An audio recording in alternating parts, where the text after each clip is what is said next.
So the entire Dr. Donna arc has been bastardized, the 14th Doctor is a cuck, and the audience is left suffering through a massive headache.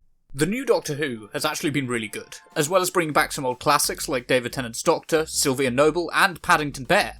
We're introduced to several new characters, including Rose, Donna's transgender daughter, and Shirley Ann Bingham, the unit scientific advisor, and the right-wing reaction to this development was very normal. Political correctness gone mad. R.I.P. Doctor Who!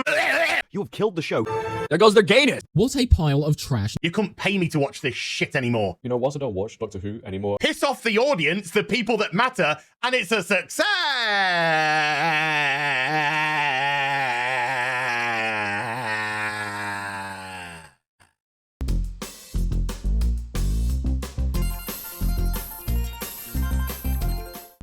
I wasn't personally a fan of the Jodie Whittaker era of Doctor Who, but I also wasn't a fan of Matt Smith's era or the Peter Capaldi era, which had some problems. It looks really cool. So we need to now got Sonic sunglasses, but it's just our sunglasses. To me, it's not to do with the actors or actresses, though. They're all very good performers, but the writing has been badly canonised ever since Russell T Davies left. It's never really been about the gender of the character, unless you're on the right wing and you see feminist evil ideology in every shadow on your bedroom wall at night, coming for your beloved TV shows. And then this new episode of Doctor Who started, and there was an actual, real-life trans person on the show, which led all of them to immediately blow a fuse and start furiously posting videos about how Doctor Who is dead now, RIP it's over.mp4. They even blamed Disney, which, well, they just want everything to be about how woke Disney ruined Star Wars, and everything else is a carbon copy of that, but Disney didn't have anything to do with this. Russell T Davies, the lead writer, is known for his progressive media influences. He introduced the show's first gay character, Captain Jack Harkness, and Season 1 deals with war profiteering, monopoly capitalism, media monopolies, game show exploitation of poverty, and gay relationships. Disney is just hosting the new episodes on Disney+. They don't have any influence over Doctor Who's show writing, and assuming that they do is conspiratorial thinking when we have the much better explanation that Russell T Davies has a track record of writing overtly progressive media. As an explanation, it's not as fun as the mouse overlord is coming for us all argument, but it does make much more sense. Loads of right-wingers seem to think that this new episode of Doctor Who was about us woke people bashing David Tennant for being a man, which just isn't true. We're bashing him for being a white man. Now you might argue that I shouldn't make that joke because they won't pick up on the irony, but the problem is that they don't need a reason to be angry, they regularly just make up things to be angry at the show about. Like the quotes they give about how much better the other characters are than the Doctor. Half of them are literally just made up. Apparently, if only the Doctor hadn't been a male-presenting Time Lord, women was so much better. If only you had still been a woman, you would have understood our position. That is something that Donna said to the Doctor at the end of the episode. Which just isn't a line in the show. He just made that up. It's probably a lot easier doing these reviews if you just make up the lines that you're going to respond to, I've got to say.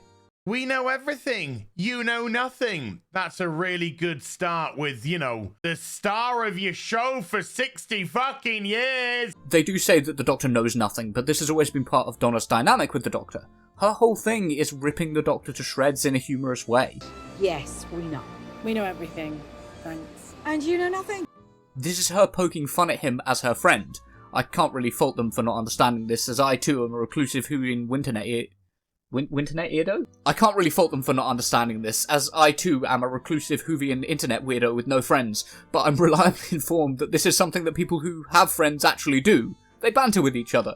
It's something that Donna also did 15 years ago in Journey's End. Do you remember? But that's brilliant. Why do we never think of that? Because you two were just Time Lords, you dumbos, lacking that little bit of human, that gut instinct that comes hand in hand with planet Earth. I could think of ideas you two wouldn't dream of in a million years. The universe has been waiting for me. This isn't the woke agenda being shoved down your throat. This is actually a well-established and sweet part of the Doctor's dynamic with Donna. But the right-wingers totally miss the fact that Donna is just ribbing the Doctor because they're so busy looking for something woke to be offended by. And more.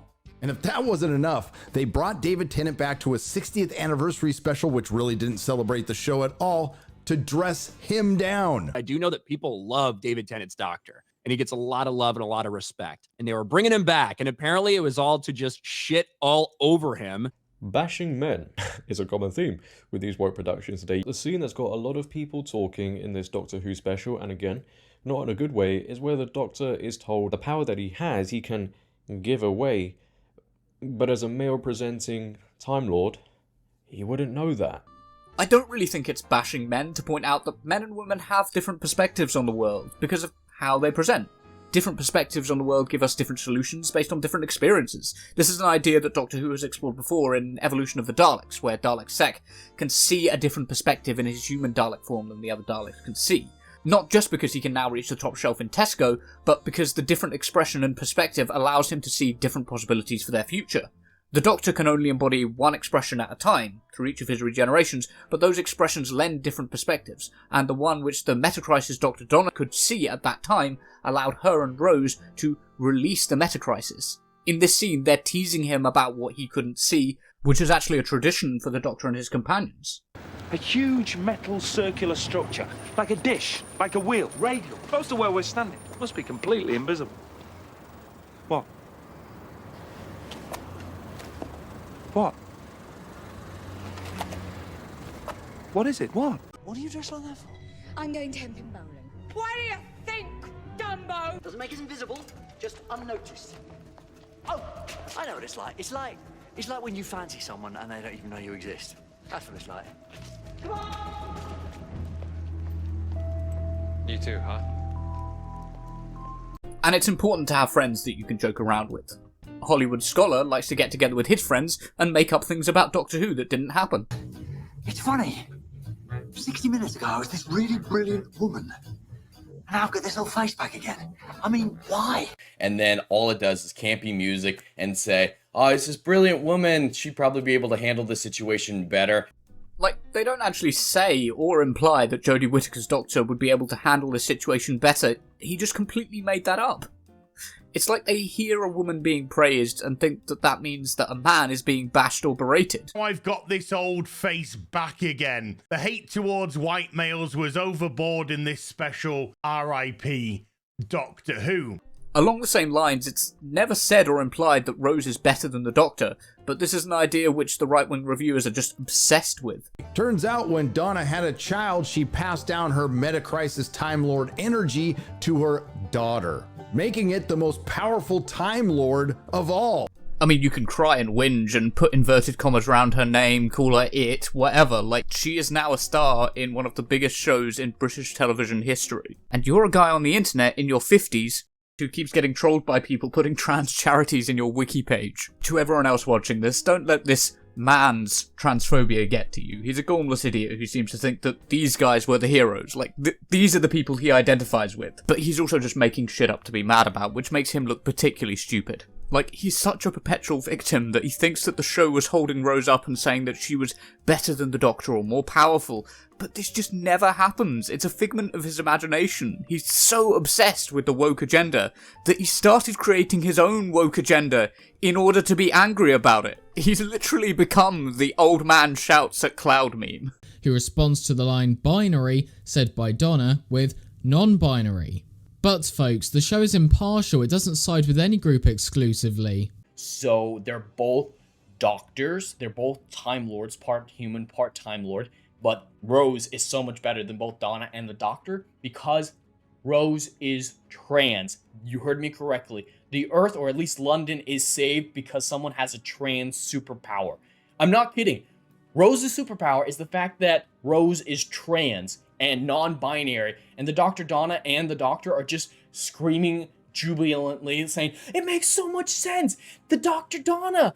We were binary and it didn't work. We needed someone who was non-binary to hold the energy of the Metacrisis. This is where I realised that right-wingers just don't know what non-binary means. Binary simply means a divide of two.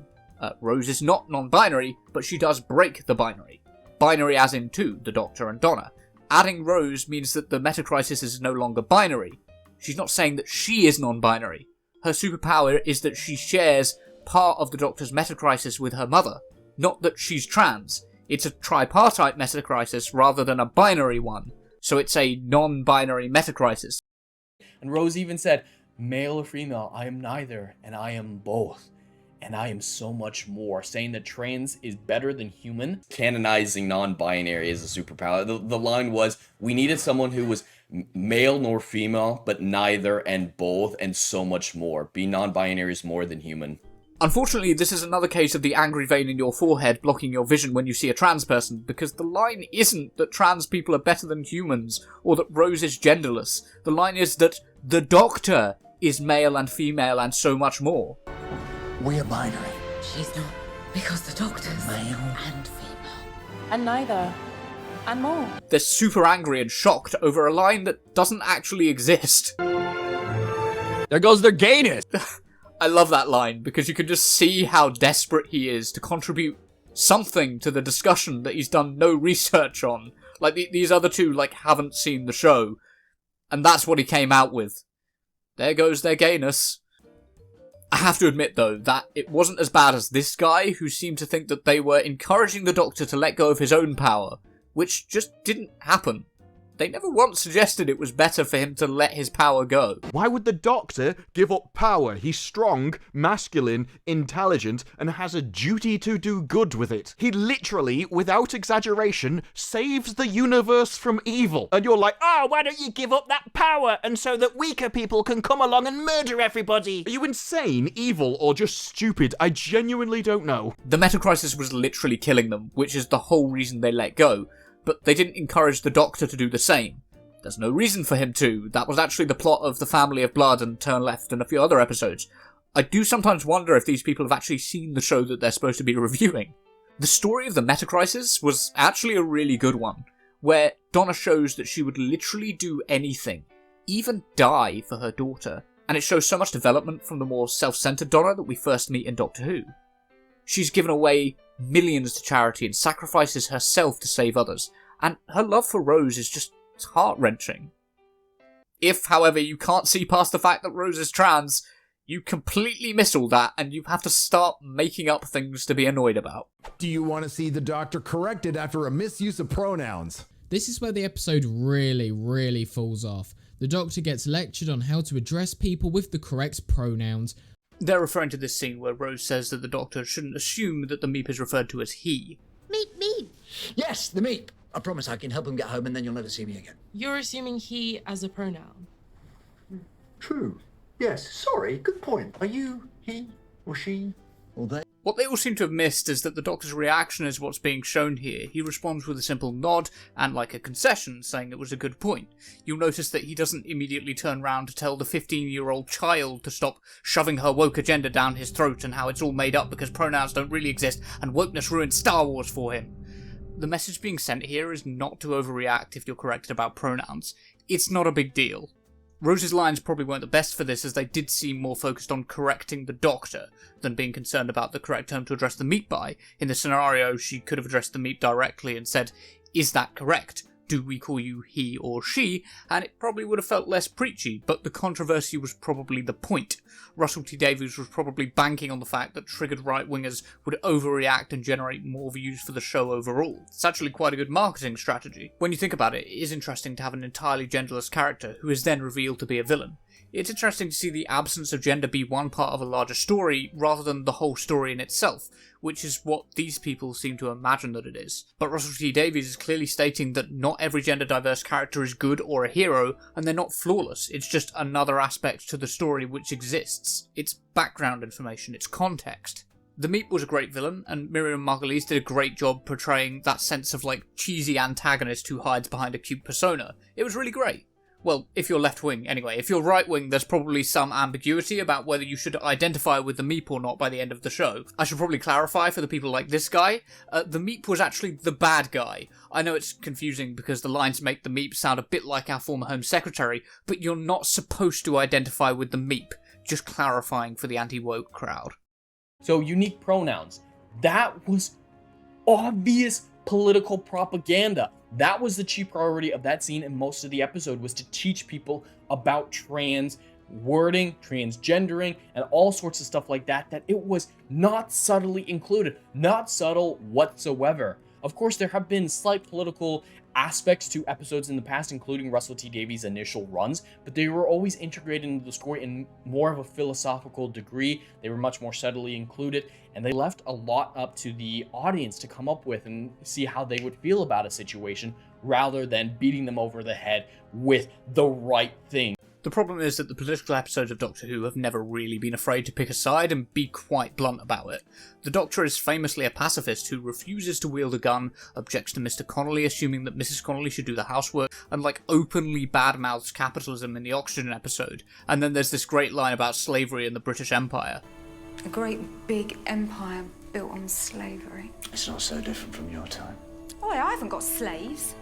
Who do you think made your clothes? The Doctor pretty much overtly said that all of our clothes were made by wage slavery and exploitation. It's not that Doctor Who is more political now than it used to be, or that it's less subtle. It's just that you don't agree with the current political messaging. It clashes with your views, and that hurts your feelings. And as the Doctor said to Rose as she cried on the beach as they parted ways forever at the end of Season 2, quite right too. And I suppose, if it's one last chance to say it, Rose Tyler, facts don't care about your feelings, but they cut that bit out due to woke leftist censorship. So this clip doesn't actually show it, but in a second he says, I understand that because it's the same for me. Canonizing that the Doctor's pronouns are not he, she, they, or whatnot, they are a definite article as well, like the meep. It is the Doctor is the name and the pronoun. That's only really partially true. The Doctor says that he does that, but to me that didn't imply he never uses any other pronouns.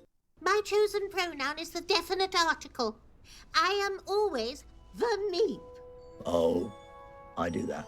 And interestingly, the Fourth Doctor uses a similar line when he's being treated by a doctor for post-regenerative trauma in an episode which aired way back in 1974. You're not fit yet. Not fit? I'm the doctor. No, doctor. I'm the doctor, and I say that you're not fit. You may be a doctor, but I'm the doctor. The definite article, you might say. The Doctor has been using the definite article for self-reference for a long time, so this isn't canonising anything new, and it makes a lot of sense for someone whose identity changes regularly due to regenerations and his sort of nomadic lifestyle. Also, it would be incredibly strange for an alien to get offended by some new human social nuance, which we've had for about 5 minutes. I'm not sure this guy actually watched the episode, because the Meep didn't get offended. The Meep was asked how they want to be addressed, and they answered. You're assuming he as a pronoun. Of course he is, love. Have you seen the thing? It's a furry creature with no clothes on. The Doctor can see him swinging in the breeze. The version I watched didn't feature the Meep's penis, and I'm not sure I trust this guy to know a penis when he sees one. He is, after all, the same guy who, in this video, refers to people with below 50 IQ, and then goes on to refer to climate change as the weather. But we'll get back to that. The people with 50 IQ haven't stopped talking yet. Of course he'll talk about the weather, but it's one of a long list. Because nothing says intelligence like climate change denial. Unfortunately, it does seem that there's a lot of Doctor Who that these people are unfamiliar with, because although the resonating mortar and creating force fields was a new ability for the sonic screwdriver, they also mentioned something else. Throughout the episode, the sonic screwdriver was weird. It had a bunch of new powers like creating force fields, projecting holograms, and all sorts of stuff like that. The sonic was ridiculous and more like a magic wand than anything, capturing teleport. Yes, the sonic screwdriver from the start of New Who has always been a tad bit overpowered, being able to do anything that the plot demands instead of it being a generic tool. However, this episode takes the mick. It can now dismantle brick walls, produce energy shields, and teleport people at will. But that's what happens when a writer puts their ideology before good storytelling. Unfortunately for them, reversing teleports is already something we know the sonic screwdriver can do, because Christopher Eccleston's Doctor did it in 2005, and the characters made a point of saying how easy it was for him. She's not exactly going to outrun us, is she? She's got a teleport. That's cheating. Now we're never gonna get her. Oh, the Doctor's very good at teleports.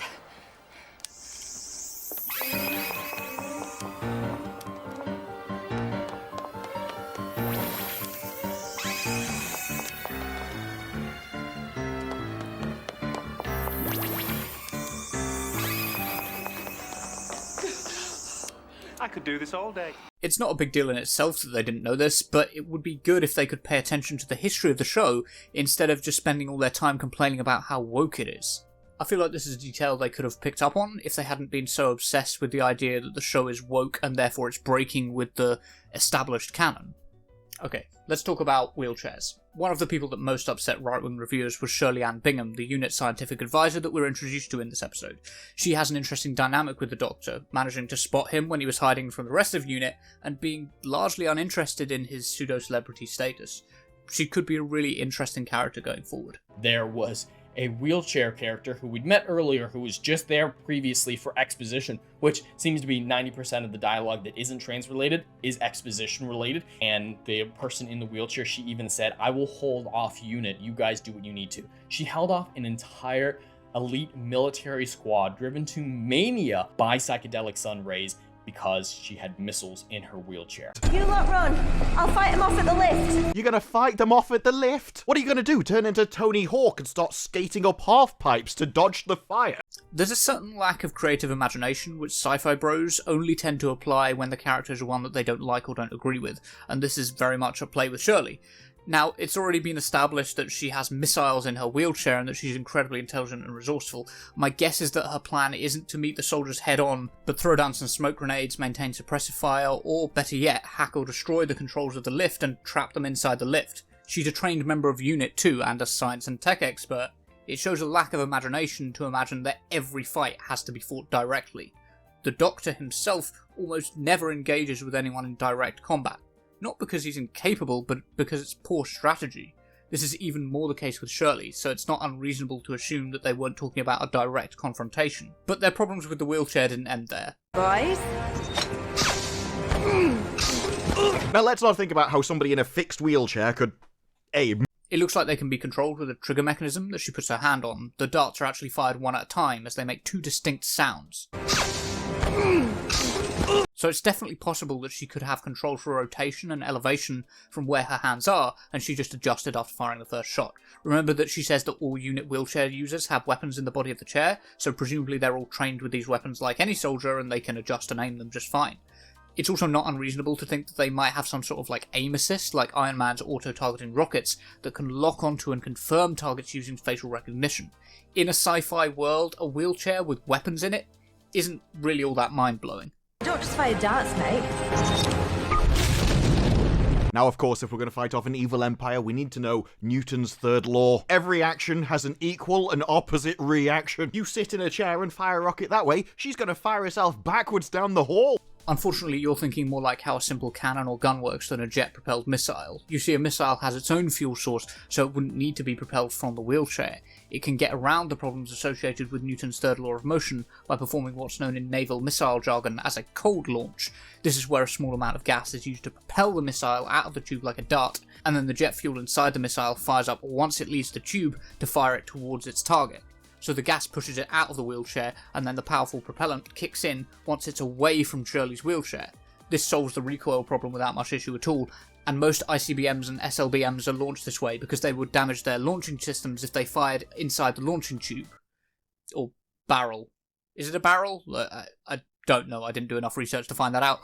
But if it all sounds too high-tech for you, don't worry, because they also complained that the wheelchair wasn't powerful enough. We're also introduced to two new characters, including Shirley Ann Bingham, a unit science advisor who's in a wheelchair that can fire knockout darts and missiles. Unfortunately, I think Unit's going through some budget cuts because they have access to alien technology, but they can't provide her with an exoskeleton, a hovering wheelchair, or even a motorized wheelchair. Although this might have been a cool thing to have, it would have caused most of the anti-woke people to have some sort of aneurysm, because everything positive that a disabled person does in media has to be a diversity push. If her wheelchair is full of gadgets, she'll be a Mary Sue. If there's no gadgets in there, she'll still be a Mary Sue, because she couldn't possibly hold off all those soldiers. They can't have a person who is just disabled or gender diverse, or, a woman who just does interesting things. It all has to be filtered through an anti-woke lens. And this is the problem, right? You can't include any minority characters without being accused of being woke. There was no scenario where you introduced a trans person or a disabled person and these people didn't complain. This brings us to Donna's daughter, Rose, played by Yasmin Finney, a 20-year-old actor playing a 15-year-old child. Adults play children in media all the time, but because she's trans, there's a different standard applied. Rose Tyler wasn't a child, but she was 19 and Billie Piper was 23, so the age gap between the actress and their character is actually very similar. The problem here isn't the age gap, it's that there's a trans character and you don't like that. The centerpiece of the 60th anniversary special of Doctor Who and The Message. Not for Yasmin's acting ability, because that really doesn't exist. Now, let's move on to the things that I was negative about. Primary among them was Yasmin Finney's performance as Rose Noble. Of course, there's a lot of messaging with Rose Noble, but just the performance, if nothing else, was terrible. Early on in the episode, we see a spaceship crashing down towards London. Of course, Donna's oblivious to it, but Rose and the Doctor are both reacting to the crashing spaceship. And Rose just goes, "Hey, Mom, there's a spaceship crashing, and it's deadpan. Besides gloating about how being trans and non-binary is impressive, the only emotion that Yasmin Finney shows throughout the entire episode is dead tone. It was monotone, it was nothing. Yasmin Finney is a terrible actor or actress, despite all the praise that Yasmin has received from the BBC and Russell T Davies. Yasmin was terrible in this episode, completely separated from all the trans and political motivations around her character. Rose is a character in this episode who can't be who she really is until she's released from the hidden metacrisis. It permeates every aspect of her life, even her names are connected to it, as her dead name, Jason, comes from the Greek word iason, meaning healer or doctor, and her chosen name is Rose, who was the Doctor's best friend 15 years ago. Yasmin Finney's brief as an actor is very obviously to play a shy, introverted character whose body language is closed off. This isn't a bad actress being expressionless with her lines, this is an actress playing a shy teenager who has trouble with self-expression. She doesn't actually say, "Hey mum, there's a spaceship crashing," in deadpan. The line is actually, "Mum, there's a plane crashing," first of all, and you can hear the fear and anxiety in her voice. Mum, there's a plane crashing. She does then say, "Mum, look, it's a spaceship," in a more monotone voice, but that's because her eyes are fixed on the ship. Mum, look, it's a spaceship. Yes, there's a spaceship crashing over London right now. She's not thinking about her mother. The experience is all-consuming. This is realism in action. People freeze up when they're faced with horror. People carry on eating their dinner on the deck of the Titanic. It's a realistic portrayal of that. If she had started screaming and shouting, it actually would have seemed less believable, so she got the dread across without doing that. There's a popular theory online that any kind of diversity is a push to be woke, and some people have realised that they can get a lot of viewers and a large following by pointing to this stuff and saying, "This is why movies are bad now." And here's the thing, I do think that TV shows like Doctor Who need criticism, but this just isn't criticism. There's no thought or analysis behind it. They manage to avoid doing all of the work. They regularly get things about the show completely wrong. Everything is just part of the woke agenda and therefore bad, to the point where they have to make up quotes about the Metacrisis or class any inclusion of wheelchairs in modern media as woke. One of them even went so far as to blame everything bad about the show on Yasmin Finney. But ultimately, the failure of this show lays at the very large feet of our new Rose. Which, when you think about it, is wildly stupid. It's gone so far.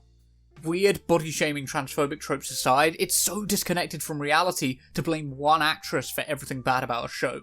She's ultimately a side character, and Yasmin Finney wasn't directing, writing, doing the set design, makeup, symbolism, sound design, costume design, or anything else that can majorly make or break a show. She could be part of the reason why it doesn't work in your opinion, but putting it all on her is just wild. But they can't help themselves. Everything has to be filtered through the lens of fear-mongering about woke ideology taking over and making their TV shows bad. They're so obsessed with the idea that there's a conspiracy against them that they missed all of the nuance and power of this show. But that mindset doesn't get them views. So they go to what does get them views.